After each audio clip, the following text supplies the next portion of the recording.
Welcome back to Real Estate Mindset. Today is going to be a tour of Swannanoa about 10 weeks after Hurricane Helene has absolutely devastated this area. So as we go into this video, I just want you guys to remember that.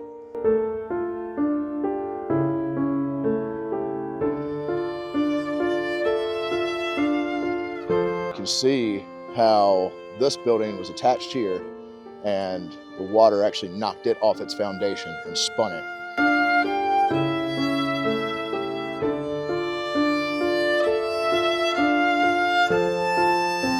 He had to throw his bag up over the water and crawl out. When he crawled out, he was in 12 feet.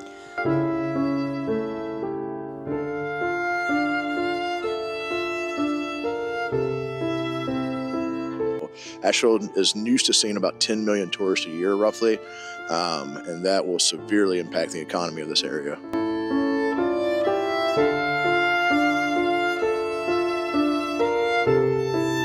So we're here in Swannanoa, North Carolina, talking about the Swannanoa River, how it flooded, and exactly what events took place during all of this. And I'm here with Melody. I'll eventually remember it. So we're going to start over here, give you guys an idea of where the river normally lies, and then we'll back out the camera and kind of show you what happened when the water came in. So first thing you'll see is this concrete pad directly across from me. That was called the Veterans Restoration Quarters. It housed homeless veterans from the VA and other areas. That was fully manned at the time. Most of that debris and rubble that you see over there is because of that. They actually just went ahead and bulldozed all of that. The cars and stuff down there, that little land bridge there did not exist. You guys see where the river normally lies? Now, if you'll take a look at that bridge, that structurally mostly is still standing besides the huge gap that was knocked out of it. The water came up above that, and you can still see some of the debris pieces right here. Parts of this house, it was a double, I believe it was a single wide, stand right there, and right here by the gas pumps, that actually came from down Montford Branch. Yeah. So Zach, tell us how quickly that water rose and whether, I mean, with these folks. So over the course of a few hours, remember we already had heavy rains before the storm came, and from my understanding, we got about 6 trillion gallons of water dumped, which is equivalent of what Niagara Falls is used to holding. And this is a small area. Right. So we have 2 dams that are up above us, the Beetree and the Northfolk Reservoir. Had those dams officially failed, like what was initially reported, nothing would have been here. Right. Like there would be no one left. Right. Luckily they didn't. They were set on, to my understanding, it's some sort of auto system to where once they hit a certain amount, they release. And that's all controlled without the need for human interaction. So the dams auto release as they should, but the early warning system, i.e. I believe it's a text message system, is already down along Right. with power. Right. So there is no early warning system Right. to let people know what's coming. Right. So, and then if you top that with the time the storm came in and that when it was at its heaviest, the exact hours, well, people are asleep usually during that Right. time. Right. So yeah, I've talked to several people where they heard water and escaped through their windows. Right. And they had no warning whatsoever, had no idea, weren't close to the water, so they weren't thinking. And so when they you swam talk out of about their that right houses. now, we would probably be underwater at this point. Wow. Maybe up to neck level. Look how far down we are. That's where the water normally lies. So you can see all the house debris that was hung up in this bridge. Luckily that bridge held out. It did wash out on the sides here, but then you've got to think it's dark time. It's dark. This is was a pretty popular road called Tunnel Road. People are driving up to it and they don't realize until they get to right about here at the end, right. The bridge has been washed out. So swift water teams immediately got into action. I'll show you guys a Facebook video right here by the root bar. There's a local watering hole. You've got the pool table actually hanging out of the window. Now look how far the root bar actually sets off from the river itself. That building, which was like a little warehouse area, was destroyed. You can see where the water came in initially, and then upon it receding, it actually took part of the siding off. This house right here belonged to a fellow that lives down this road. We talked to him on day 10 who was out there cleaning up his property, and that was probably one of the most heartbreaking things that I can remember. It was just the total devastation, seeing this guy finally built his life up, and was living kind of comfortably. And then this comes in. He didn't have flood insurance. He didn't have anything. Like 95% of the people. Right, because you live in the mountains. Why the hell would you need flood That's insurance? right. So, That's right. people talk about, well, why didn't they just leave? They knew a storm was coming in. We live in the mountains. We live in Right. elevation. Right. Where do you go? People come Right. here when there's a hurricane. That's right. So that's one of the things that kind of happens through there. If you guys look a little past this building on the other side, you'll see all these different townhouses and stuff. And once we go down this road, I'll show you guys a little more of just how far this river came up. There's still house debris in this tree, so you can kind of see just how far that water came up. They're saying 35 feet in this area, most places. Okay, so we're here in Swannanoa, where there was massive destruction, and this was a hotel. And as we were talking with Zach, he told us that the worst of the storm came in the middle of the night, and so people were not prepared, as well as the early warning system did not work. So you can look around you at just the massive damage. There were people in these hotel rooms. This is just hard to describe. This looks like a nuclear bomb went off, basically, is what it kind of looks like. And it is now, today is December 14th, 2024. This storm hit on the 27th, correct? September 27th. So we are almost 3 months out. And this is what this is, as Zach was telling us, was a popular road back here where that part of the bridge was washed out. And so, to see this level of damage and, not cleaned up yet, and you can see here, we think vandals destroyed these windows after the fact. It's just shocking. I mean, you would think by this point, this would be cleaned up, and it's not. And this is significant damage, debris, toxicity. This is a bit wild. So to my knowledge, this guy is a small business owner. He's not super wealthy. I don't believe that he had flood insurance. And that's kind of why everything's sitting the way it is. Now, don't quote me exactly on that. I'm not entirely certain. I think since day 8, we haven't been able to really get in touch with him. So you can see how this building was attached here, and the water actually knocked it off its foundation and spun it. There's a building on the opposite side that's completely gone. So that doesn't exist anymore. All these cars here belong to people who were staying at the Super 8. There was nobody, to my knowledge, found in them at the time. As you can see, all the doors and stuff are open from where first responders checked, just to double verify. Most of these buildings have the X with the 0, meaning that there was nobody found on the inside of these. And once we take you guys down Moffett Branch to show you some of the apartment buildings, you'll kind of see a little bit more of that as well.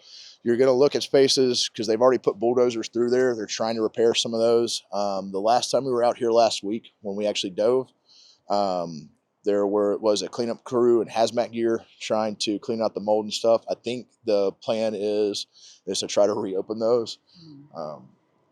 Not really somewhere I'd probably want to live unless it's done really right. But, people are just trying to do what they can to get by. And you were telling me there's several cars over here on the other side of this hotel Come on, that are abandoned.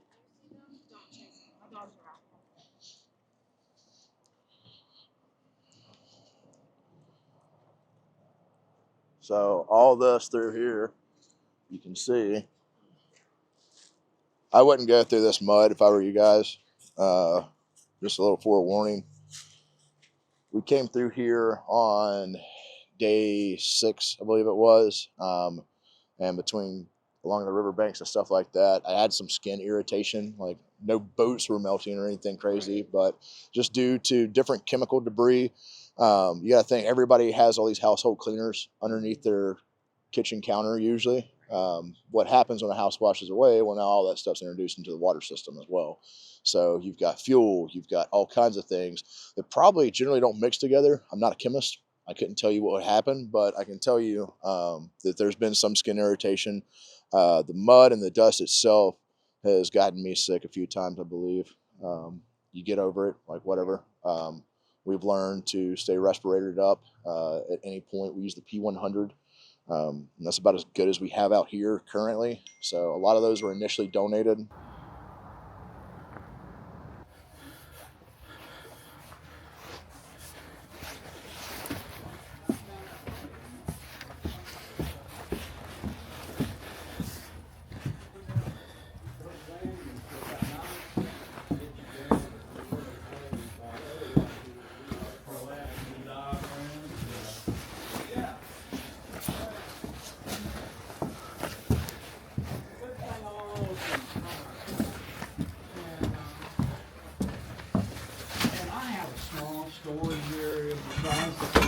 All right, so we are outside of Swannanoa here. This is the Swannanoa River. This is what took out Builtmore Village in Asheville. Zach brought us down here. They've done a lot of recovery work down here. We were just meeting with a former resident of this apartment complex. When he left, he had to throw his bag. He was up on, what was he, on the third floor, basically, Travis? And he had to throw his bag up over the water and crawl out. When he crawled out, he was in 12 feet of water. There was another couple left here. They got out okay, but from this apartment complex, there are actually 2 lives lost.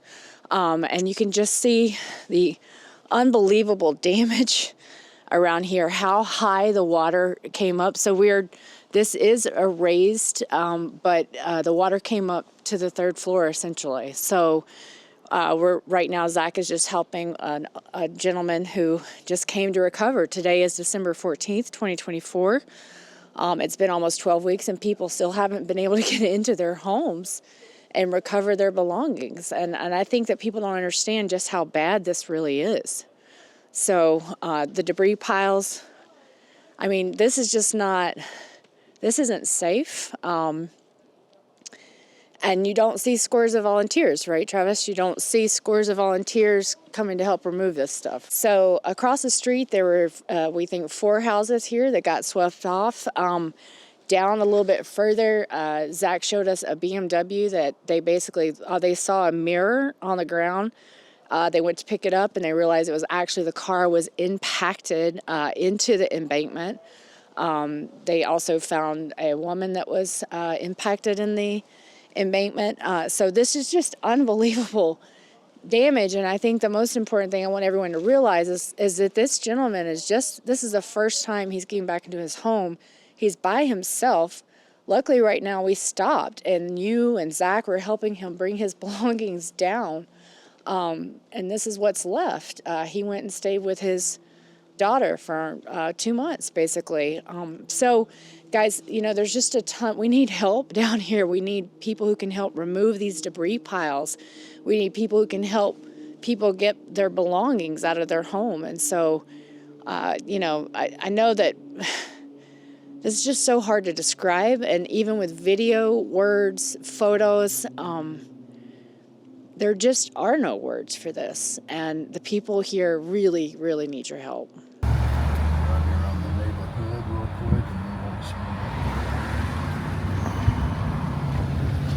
This was initially a community center here in Swannanoa, North Carolina.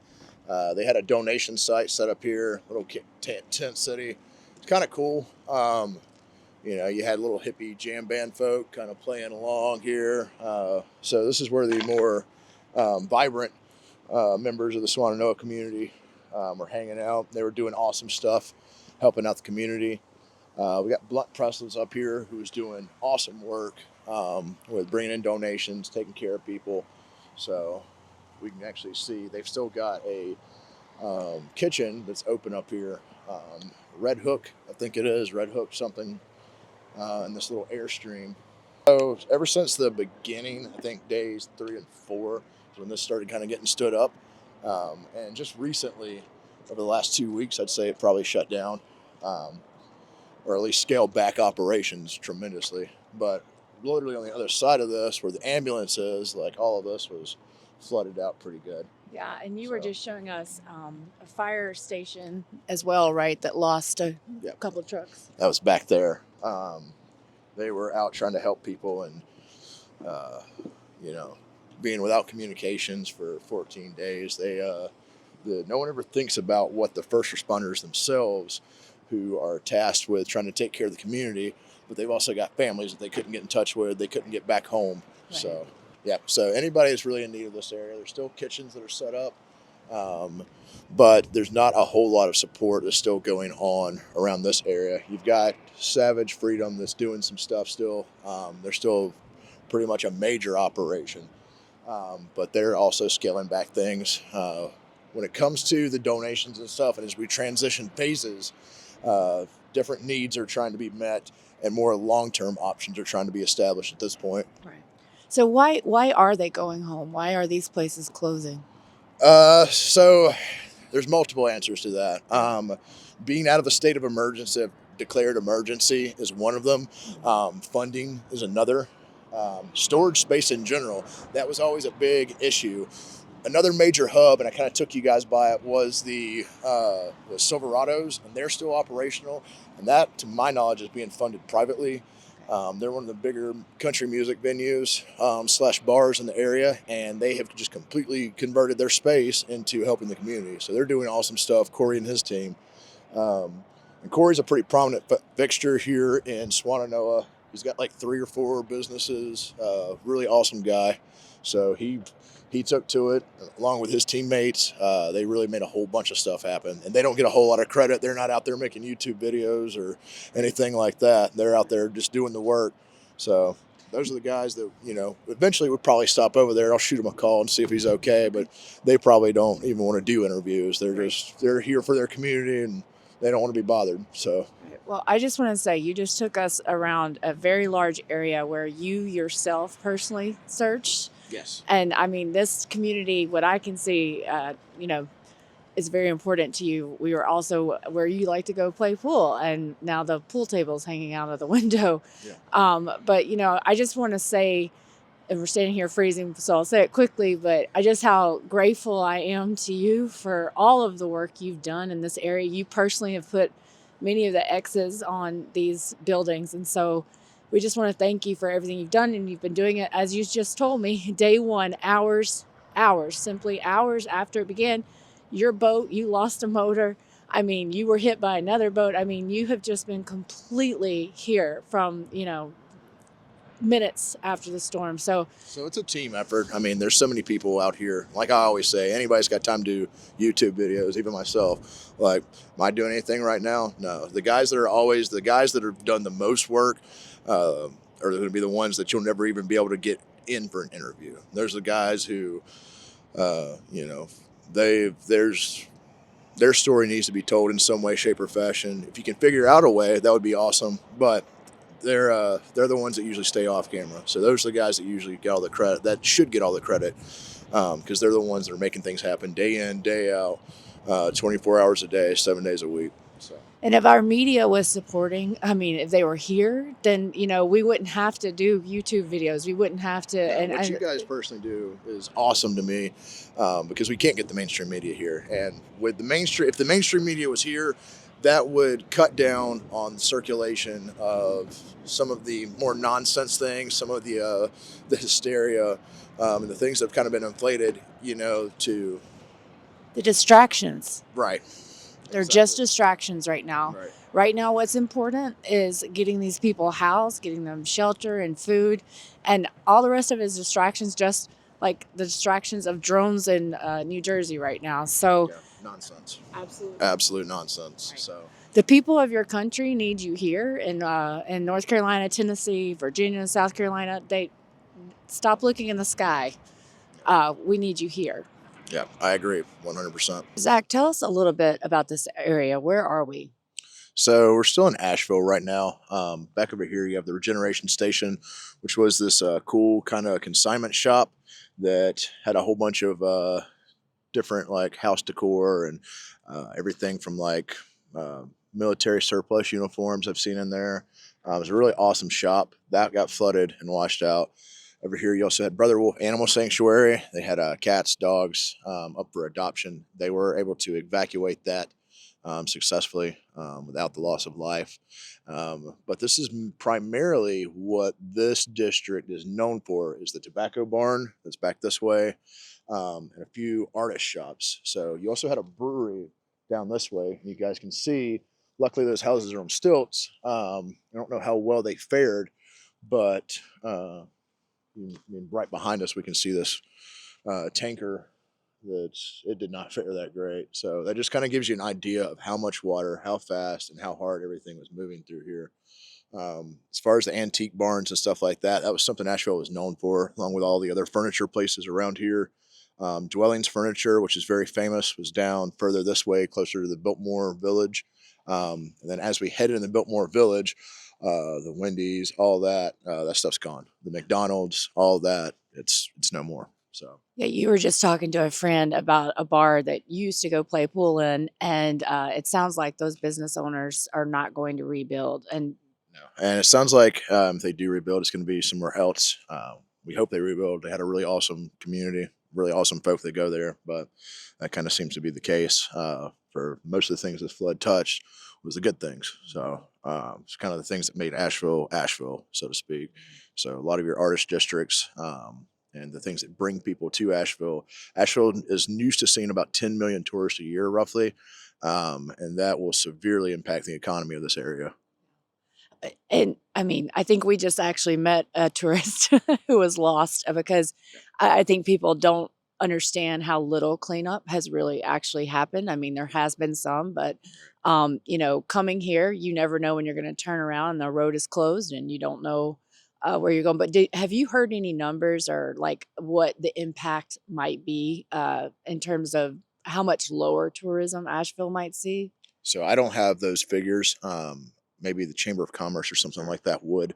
I'd be curious to know those numbers as well, because for an area that has historically heavily relied on tourism, that is something that clearly is no more due to reports of contaminated water and soil. These are all things that, without proper documentation that they actually exist, you're also impacting the community negatively financially. So What would you want people to know most right now about the situation? despite the lack of coverage, the American spirit here, this is generally a very left-leaning area.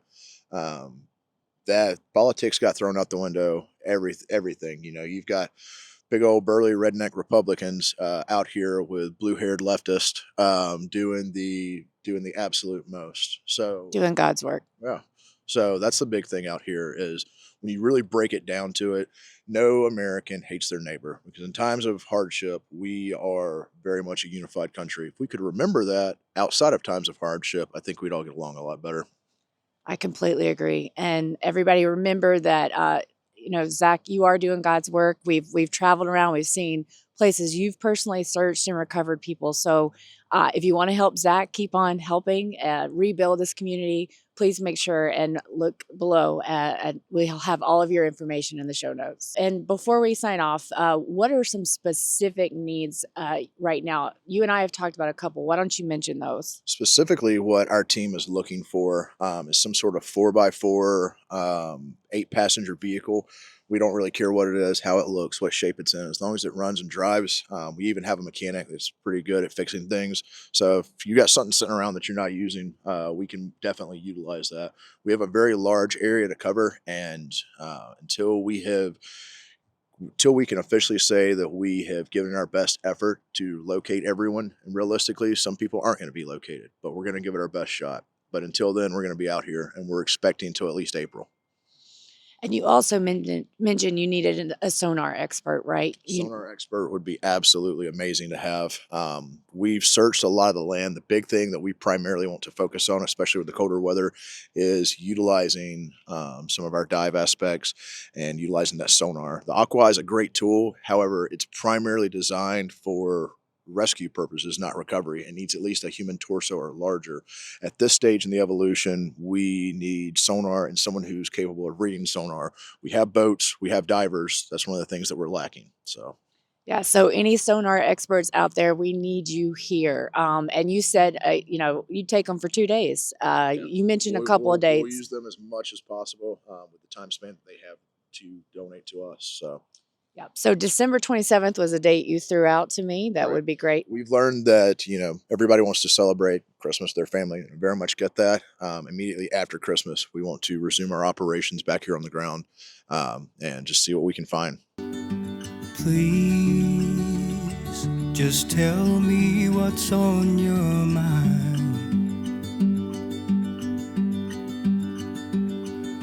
'cause I don't have time to figure it out.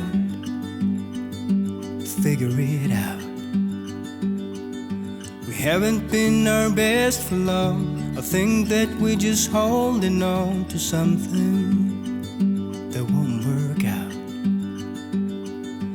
Maybe we should walk away, just say goodbye and go our separate ways.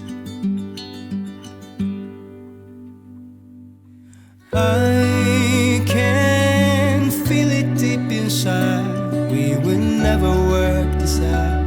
We will never work this out. I can feel it deep inside. We will never work this out. We will never work this out. We're falling down.